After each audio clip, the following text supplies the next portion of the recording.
Enda, pour moi, c'est d'abord un certain nombre de personnages, un certain nombre de personnes avec qui j'ai eu le bonheur de collaborer il y a maintenant 42 ans. J'ai connu Enda en 1975, c'était une toute petite organisation. Sa direction tenait dans 2 bureaux qui étaient installés à l'IDEP. À l'époque où j'ai connu Enda, la direction se ramenait à Jacques Bounicourt, Liberty Mlanga, Philippe Langlais et Isidore Mbaïguin, disparu depuis lors, qui faisait une enquête sur les touristes vus par ceux qui les servent. Et hors du siège, il y avait une unité qui faisait une enquête sur un quartier qui était celui de Grand Yoff et qui s'appelait CHEDAC, acronyme pour Chômage pour Dakar. Chômage à Dakar, et qui était une petite équipe avec Pierre Jacolin, Olivier Laurent et Emmanuel John, qui était à l'époque bien jeune. Enda, c'est d'abord ça, et puis un petit personnel de soutien.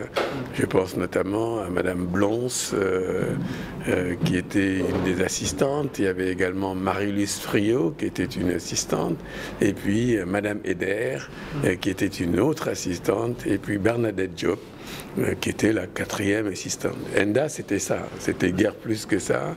Et j'ai évidemment le souvenir d'une petite équipe qui courageusement essayait de se trouver un chemin, de se frayer un chemin dans une IDEP qui était à l'époque un centre de réflexion, un centre de recherche, un centre d'enseignement particulièrement dynamique sous la direction de Samir Hamim. Mais Enda, c'était, et c'est resté, je crois, un centre à partir duquel une réflexion sur les alternatives était conduite. Un centre où on essayait d'associer la recherche et le développement, la recherche et l'action.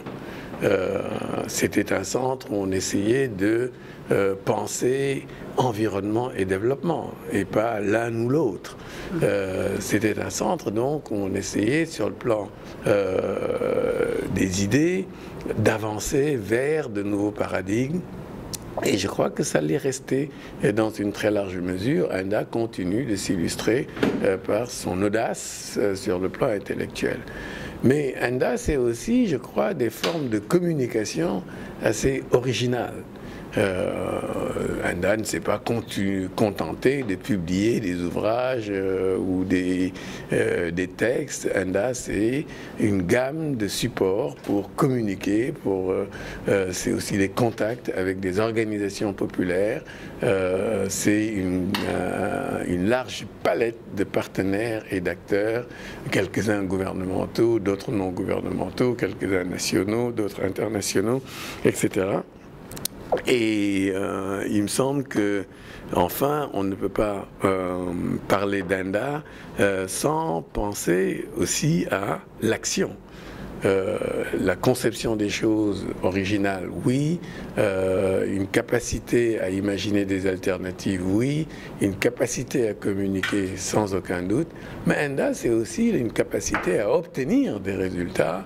Et nombreux, je crois, sont aujourd'hui les réussites que l'on doit à Enda, qu'il s'agisse de l'aménagement des quartiers périphériques, qu'il s'agisse du respect pour les bidonvilles, qu'il s'agisse de la responsabilisation des bidonvillois dans la gestion de leur environnement, etc. Je crois que s'il y a, ou qu'il s'agisse de la prise en compte des dimensions culturelles dans la santé, etc. Je crois que sur beaucoup de fronts, Enda a été pionnier, Enda a réussi quelques belles prouesses et je crois que cette dimension est importante à prendre en considération.